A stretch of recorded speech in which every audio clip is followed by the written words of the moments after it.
On the day of Princess Rowena's grand wedding, her husband brought another woman into the bridal chamber. Marrying you was not my choice. From this day on, she will be my equal wife, and there will be no distinction between you two. Tonight is my wedding night with her. I came only to warn you, do not covet what does not belong to you. Hearing this, I laughed, lifted my own red veil, and swung my hand in a sharp slap. I am afraid you are mistaken, young Master Caspian. You are marrying into my family, not taking a wife, for a matrilocal husband to take an equal wife. I think even the heads of your entire Fu clan wouldn't be enough to pay for this crime. On the wedding night, young Master Caspian of the Earl's Manor stood in his crimson wedding robes, a woman in identical attire beside him. This young master never wanted to marry you. Felicity is my one and only wife. I have already taken Felicity as my equal wife.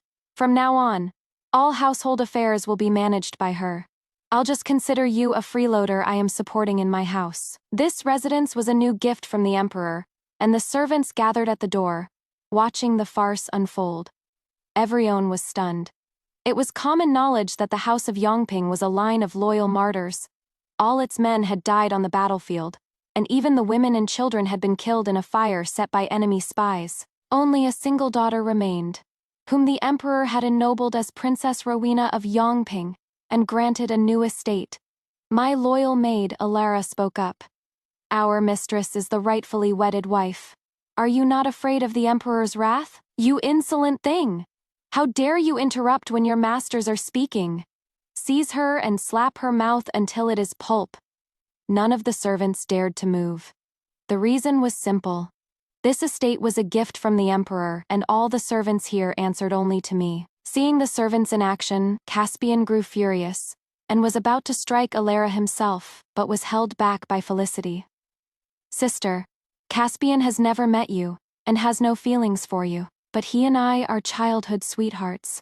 His heart has room only for me. Why must you be this way? Rest assured, when Caspian and I have children in the future, we can place one in your care. That way you can enjoy the bliss of family without the suffering of childbirth. I raised an eyebrow. What, am I supposed to thank you?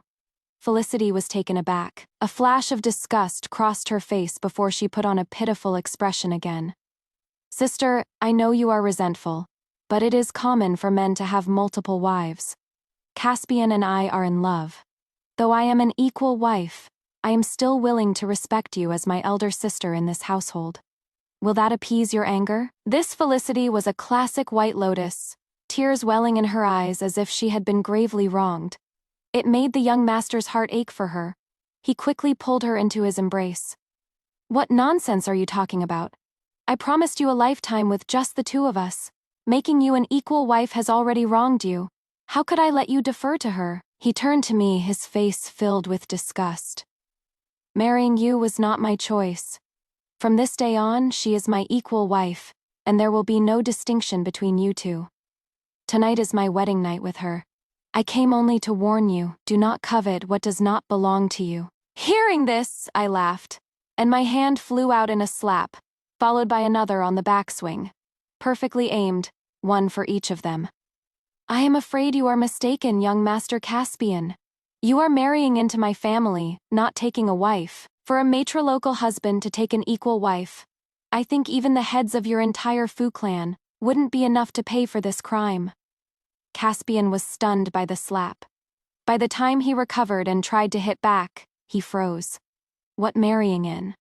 What matrilocal husband? It seemed Earl Fu hadn't explained things clearly to his son. Felicity was also shocked, but quickly recovered. Sister, even if you don't want Caspian to marry me, you cannot tell such a monstrous lie. Caspian is the legitimate second son of an earl. How could he possibly marry into another family? Hearing Felicity's words, Caspian came to his senses. Yes, he was a legitimate son of the Fu family. How could he be a matrilocal husband? You venomous woman trying to deceive me today. I will show you who is the master of this house. I raised an eyebrow. You asked for this. With a loud thud, I knocked him to the ground.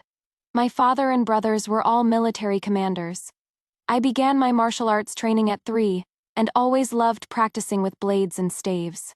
My strength was considerable. Caspian's once handsome face was now swollen like a pig's head. You two dogs listen well. My Joe family has been loyal for generations. My father and brothers died on the battlefield for the peace of this nation. By the Emperor's grace, I was permitted to recruit a husband to continue my family line. It was your Fu family that sought this marriage. Though it was not an imperial decree, it was approved by His Majesty. Your father came to my former residence and begged me. It was only out of pity for his fatherly love that I agreed to let you marry into my house, a man reduced to a pawn by his own family. What face do you have to be so arrogant and throw your weight around? You should be tucking your tail between your legs. And you want an equal wife. A matrilocal husband taking an equal wife is a crime punishable by the execution of your entire clan. Believe it or not, if I were to beat this little slut to death today and break both your legs, your Earl's manor wouldn't dare to utter a single complaint. Caspian's eyes rolled back in fury. He pointed a trembling finger at me, sputtering, you, for a long time before fainting from a mixture of shock and terror.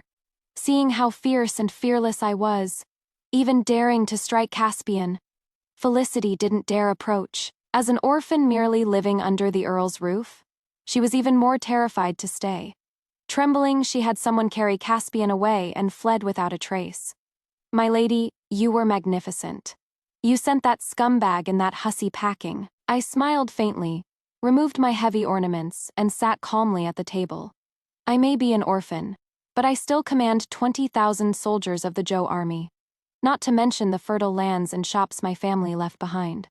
I never learned embroidery, but I studied the art of war since I was a child. Today's incident was Caspian's folly, but it was undoubtedly a test by his family. For a legitimate son, especially the young master of an earl's manor, to marry into another family was a disgrace.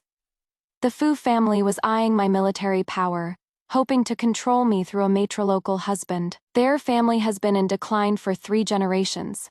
Now nothing but an empty shell. If not for this marriage, they would have no footing in the capital. Today was just a test.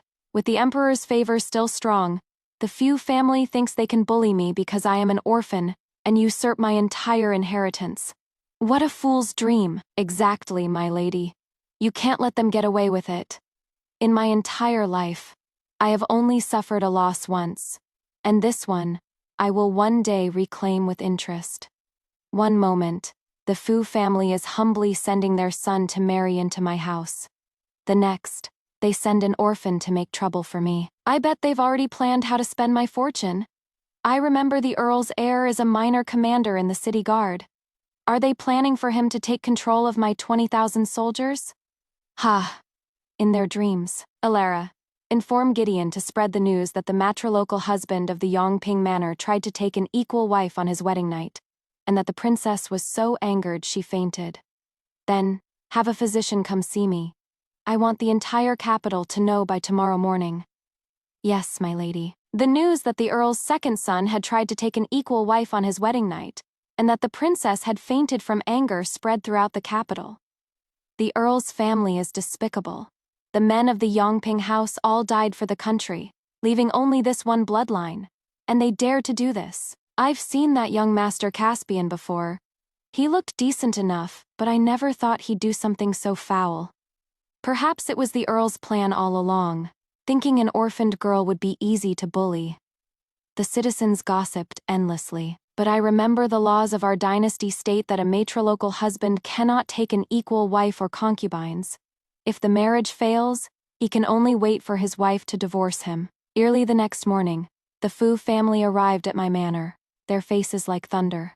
They were stopped by the guards at my gate. Insolence! We are the princess's parents-in-law. How dare you stop us? The princess has ordered that no one may enter or leave without her permission. Earl Fu was sputtering with rage, and the countess looked down her nose at them. When your princess sees us, she should be kneeling and serving us tea. Let us in at once. Be careful or I'll break your legs. Hearing the report of the commotion, I sneered and waved my hand to let them in. The Fu family acted as if they owned the place.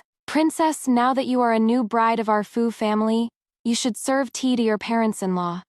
We were considerate of your troubles and came to you, the Countess said, trying to assert her authority as a mother-in-law.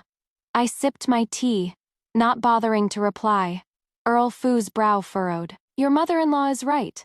Now that you are a wife, this cup of tea is required. I glanced at them lazily.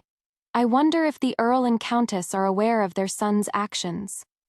The Countess's eyes darted around as she quickly formulated a response. Rowena, my dear, it was Caspian's fault for trying to take an equal wife on your wedding night. But then again, it is normal for a man to have multiple wives. Why be so stubborn? In any case, though she is an equal wife, our Fu family will always recognize you as the primary one. Hearing this, I couldn't help but laugh out loud. The Fu family members exchanged glances, thinking I had resigned myself to the situation. They all breathed a sigh of relief. They knew that if I yielded now, everything else would be easier. The heir and his wife gestured for the Countess to press on. Rowena, my dear, you and Caspian have just married. Having children is a priority. Now that we are all family, why don't you let Felicity handle the household affairs? And managing those lands and shops is troublesome. Why not give them to your mother-in-law? Your sister-in-law and I can manage them for you. You just focus on giving Caspian a healthy son. Earl Fu chimed in. Your mother is right. An heir is the most important thing. As for the 20,000 Zhou soldiers, it is inconvenient for you to command them, and Caspian's temperament isn't suited for it. You should petition the emperor to let your elder brother take command. He is the heir of an earl's manor. After all, a mere 20,000 soldiers will be no problem for him. In the future, he will protect the country and expand its borders. Hearing his father, the heir's eyes lit up. Father, rest assured, I will not fail you. I will achieve great things. His wife Matilda quickly added, Mother, rest assured, I will manage the properties well and ensure our Fu family prospers. The whole family was beaming, as if the army, the manor, and the shops were already theirs. Sai just sat there and watched their little play. Satisfied, the Countess pressed her advantage. To take better care of you, we plan to move into your manor tomorrow.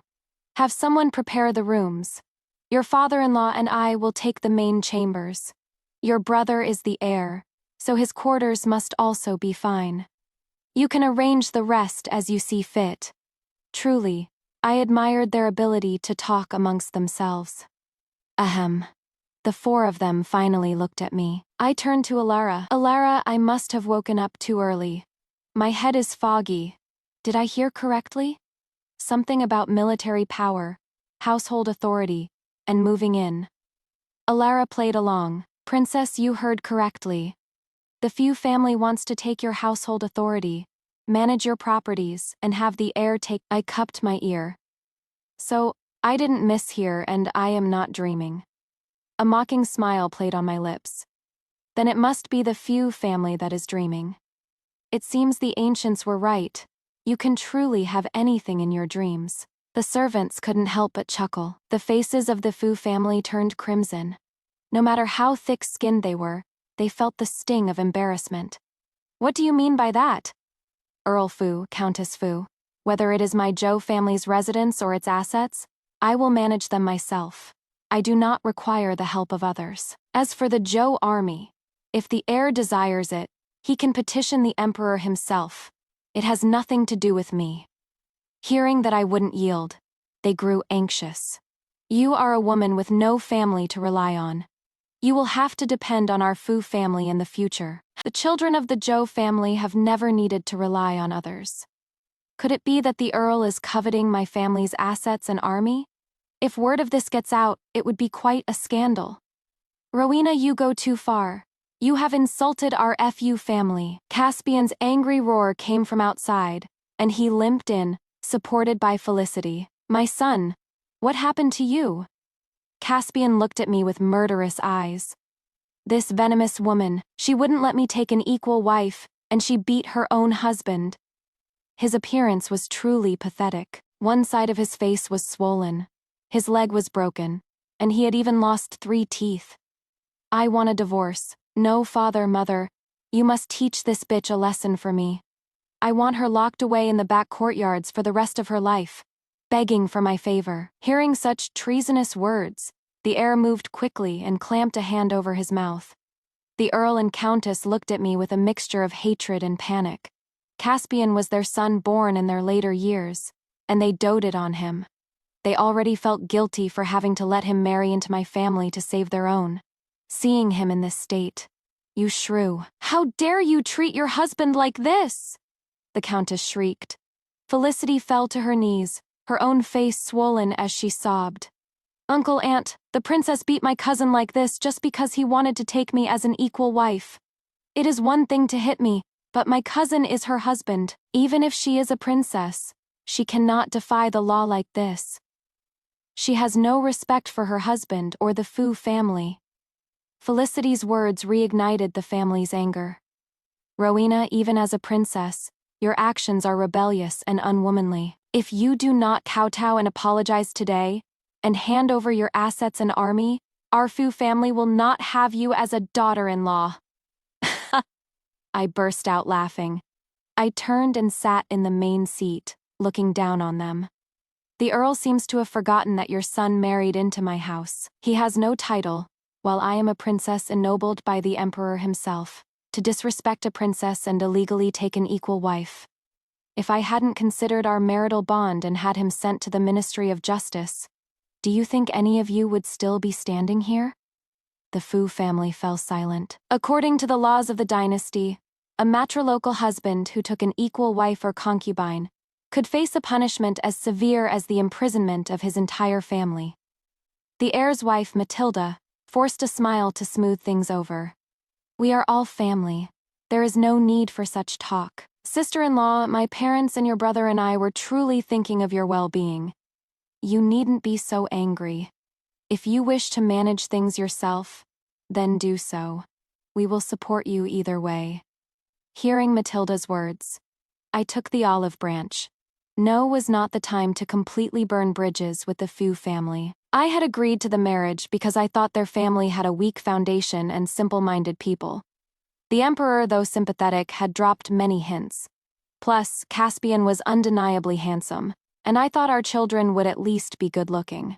Divorce, right after marrying, would leave a bad impression on the Emperor, and make it harder to find another manageable husband in the future.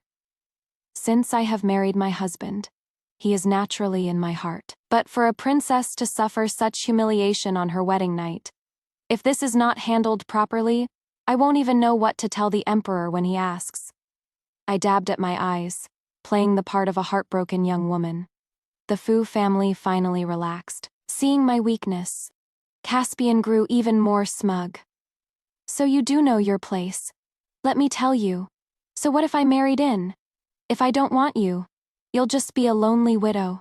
Let's see you produce an heir then." Just as I had softened my stance, Caspian's outburst threatened to ruin everything. His family, fearing my wrath, gave him a perfunctory beating and scurried back to their own manor. They didn't dare mention moving in or taking over again. I also made a concession and took Felicity in as a concubine, keeping her in the manor. "Princess, you should have thrown that slut out."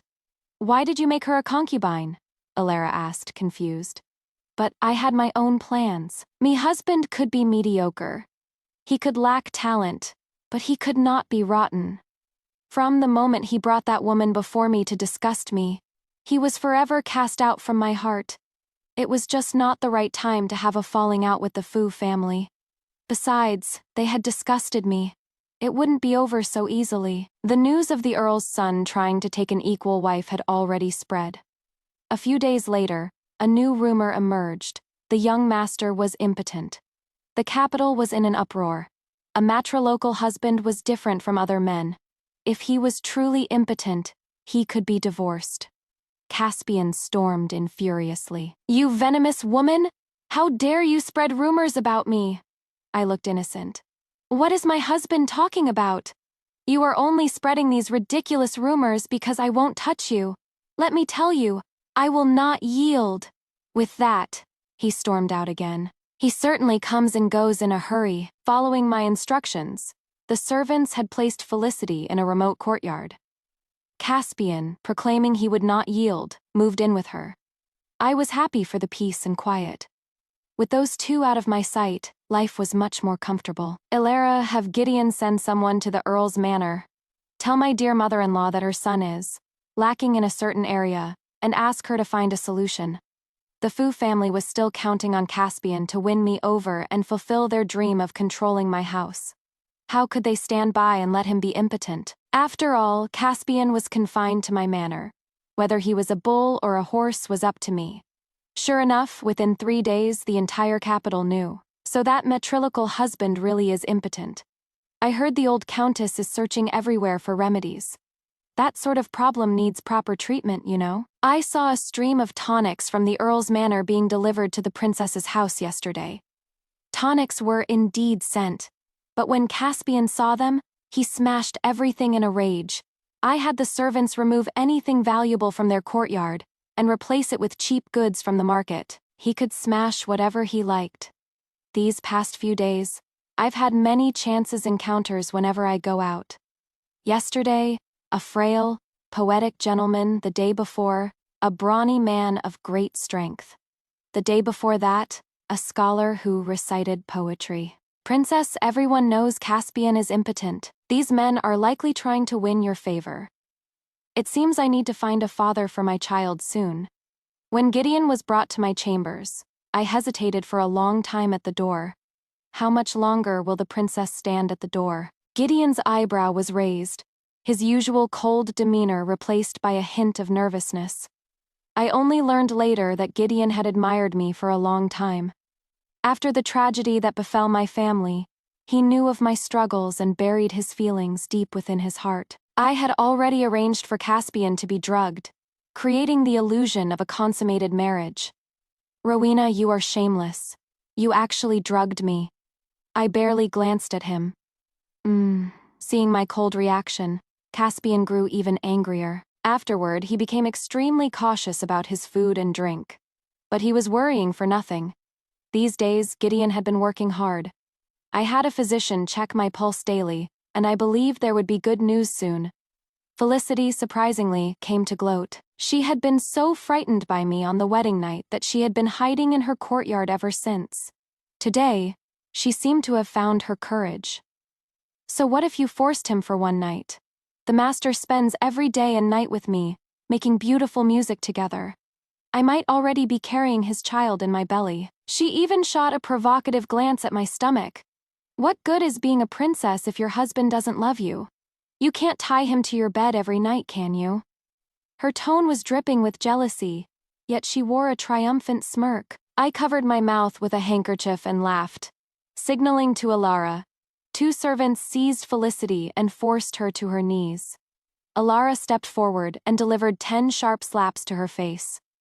It seems you haven't learned your lesson, daring to come and provoke me. Felicity shrieked, her pale cheeks swelling up like a pig's head again. Ah, my face, my face. Rowena. Caspian arrived just in time to see his darling being beaten. He looked as if he wanted to eat me alive. You venomous woman, you are jealous that Felicity has my favor, so you resort to such cruelty. The 2 of them had been suppressed by me for so long, cowering in their courtyard. Today, they both seemed to have grown a spine. I played with my nails, looking bored. My Yongping manor can afford to keep 2 idle mouths. However, if any more filth shows up in front of me, don't blame me for what happens. I had my personal guard stationed nearby. Caspian, who had come in like a lion, left like a lamb. Keep a close watch on those 2. Soon after, I was diagnosed with a happy pulse. Ilara came to report. That one has also been diagnosed with a happy pulse. I understood. As expected, the Fu family came quickly. Rowena, my dear, your mother was so overjoyed to hear you are with child. I immediately brought all these tonics for you. You must take good care of yourself. The Countess brought many tonics, but few were truly valuable. Then again, the Fu family was in decline. They probably didn't have much to offer. Tode was likely a great expense for them. Concubine Zhao is also with child. Her constitution is weak. I think these tonics should be sent to her. The Countess's smile froze. She is just a concubine. Why would she need such precious things? I glanced at the door, just as Caspian and Felicity overheard. Mother, you are too biased. She is a princess. She has all the tonics she could ever want. You should give them to Felicity. The child in her womb is your real grandchild. The Countess shot me a furtive glance and quickly tried to backtrack. Nonsense. Of course. The child the princess is carrying is my true grandchild, the legitimate heir of the Four family. I scoffed internally. Your son isn't wrong. Only the child in Felicity's belly is a few grandchild. Felicity stood to the side, demurely persuading him. My husband, it is all right. I cannot compare to the princess's noble status. This made Caspian's heart ache for her even more. I waved my hand and had all the tonics sent to Felicity. The next day, however, Felicity sent back the most valuable item, a century-old Lingji mushroom, saying that with the main wife present, only I was worthy of such a treasure. It seems the Countess's visit yesterday was not in vain. The family had already coordinated their story. I accepted it. But it is impolite not to reciprocate. I sent one back to her. Felicity happily returned to her courtyard with a pile of my gifts. Emboldened by her pregnancy, Felicity had managed to bribe a few servants. She began to cause minor trouble for me. I laughed. These people were truly foolish. They couldn't even tell who was king that day. I gathered the entire household and dealt with the servants Felicity had bribed in front of everyone. You few for spreading gossip will be sold to the traffickers. You few for putting unknown substances in my food will be sent to the authorities. And you, for colluding with outsiders to spread rumors. You will be sold to a brothel. The men will be sold as catamites. The servants were terrified, shocked by my decisiveness. Felicity saw the network she had painstakingly built over the past month crumble before her eyes, and her fists clenched tightly. A person living off the charity of others, who had managed to latch onto Caspian, really thought she was someone important. Even Caspian, in my eyes, was nothing but a pile of dirt. Remember this clearly. This is the Yongping Manor. I am the mistress of this house. Not just any cat or dog can run wild in my home. Felicity's eyes reddened, and she looked as if she was about to collapse. She ran off to find Caspian, but her efforts were clearly in vain. However, that afternoon, Felicity miscarried. Caspian and Felicity both insisted I was responsible. I didn't waste words and reported it to the authorities. After a few days of investigation, they found no evidence. A physician also diagnosed that Felicity's body was weak and not suited for pregnancy. The matter was dropped. The Countess came to the manor, using the excuse of protecting me during my pregnancy to move in. Seeing that my pregnancy was stable while Felicity had miscarried, they changed their strategy. Caspian came to me, his face awkward and unnatural. Wife, why don't you let my mother manage the household affairs and the businesses outside? She came to take care of you. Now that you are pregnant, you shouldn't be bothered by such trivial matters. Mother has managed a household for decades. She is much more experienced. Experienced enough to run the Earl's manor into the ground? I retorted. Husband, you probably don't know, but to buy you all those things and the tonics, your mother has borrowed a great deal of money. Caspian was shocked to hear his family was in such dire straits. He thought I was making excuses. His temper flared again. If you are unwilling, just say so. Why must you slander my family? He got nowhere with me and left in a huff. But his mother was more shameless than her son. She actually came to me, her daughter-in-law, and pleaded poverty. She claimed she wasn't after my fortune, but was truly desperate. I remember when I married your son, I sent a considerable dowry. Yes, usually the groom's family provides the dowry. But Caspian married into my family. So, of course, I was the one who gave the dowry to the Fu family. The Countess stammered, unable to explain, and fled. But the Fu family was not so easily dissuaded. Felicity changed her arrogant demeanor and became submissive. Princess, this is the porridge I have been simmering for you for 2 hours. I was foolish before. I hope you can forgive me. From now on, I will serve you and my husband well, and never dare to have improper thoughts. This family was truly full of fools. I smiled, took the porridge, and ate a few spoonfuls. The three of them left, satisfied. That night, news spread from my manor that the princess was gravely ill and recuperating in her chambers. During this time, Caspian brazenly took Felicity out, spending lavishly in my family's shops. He even spent a fortune just to make his concubine smile. Even the Fu family started acting wealthy again. Invitations were sent out from my manor for a grand 17th birthday banquet for the concubine. Felicity that day. Felicity was adorned with jade and jewels. "Husband, do I look beautiful?" she cooed, her voice sweet and cloying. Caspian was all smiles. "My Felicity is the most beautiful. Today, you are the mistress of this house." Halfway through the banquet, Caspian made a public announcement. "Everyone, thank you for coming today. My wife, Princess Rowena, is with child but is gravely ill. I am deeply grateful to Felicity for her help. Today, I announce that from now on, Felicity will manage the household on behalf of the princess and represent our family in all social matters." The announcement caused a stir. People exchanged glances. Some were triumphant, some surprised, and some scornful. Would the princess agree to this? Alas, she is just a woman. Once married, she must rely on her husband. For a matrilocal husband to take a concubine is already a first in our dynasty. Now the concubine is managing the household for the main wife. It seems Princess Rowena is truly a pushover. Doesn't the princess still have 20,000 soldiers? If she is in this state, won't the Zhou army do anything? What do you know? No matter how powerful she is, the princess listens to her husband. What can the Zhou army do? Regardless of the private chatter, everyone offered their congratulations. Caspian took out a jeweled phoenix hairpin, an ornament only a matriarch could wear. Felicity looked overwhelmed, but her eyes betrayed her greed and triumph. She placed it in her hair. At that moment, the Fu family was ecstatic.